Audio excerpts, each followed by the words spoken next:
You have to know the dimensions of your trailer. What's up, guys? I'm Justin, and this is another towlos tip of the day. You're going to get questions from customers all the time regarding dimensions of your trailer. Let me show you some of the most specific dimensions customers ask for all the time. The first one is pretty obvious. How long is the trailer? Okay, now this is a 20-foot trailer right here behind me, but it has a 3-foot dovetail. You want to know how long your dovetail is. The load angle is going to be different on some trailers versus others, so know what yours is. Know how to answer that question for customers. The next question people ask is, how wide is it in between the fenders?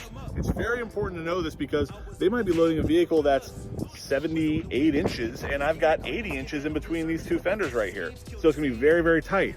Now, if you have a trailer that has drive over fenders, such as this one here, then you know I've got 100 or 102 inches wide, but you still want to know that in between the fender dimension, because it's very important for people that are loading really expensive vehicles or they've got high-end wheels, things like that. They don't want to necessarily scrape the side of it. It's just important overall for a whole host of reasons. Another dimension that they want to know is, how tall are your fenders?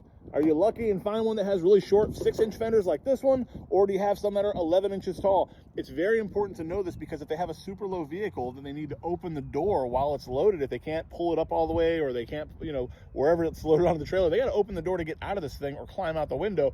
If the fenders are too tall and they can't open the door, it's going to be a problem. So you need to know those dimensions as well. Now, deck height is another thing people will want to know. If you have an equipment trailer or car hauler like this, it'll tend to be a little bit lower, maybe 22 to 24 inches, sometimes 26 inches. But if you get into, say, a deck over style trailer, they can be 33, 36 inches, sometimes even more, depending on the manufacturer. So you want to know what that stuff is, because when people are hauling CNC machines or like big rolls or spools of wire, I mean, you name it, people use these trailers for all kinds of stuff. You need to have those things on hand so you're not shuffling trying to figure out what it is last second. When somebody messages you and wants to find out dimensions for your trailer for that potential rental, hit them really quick with the information.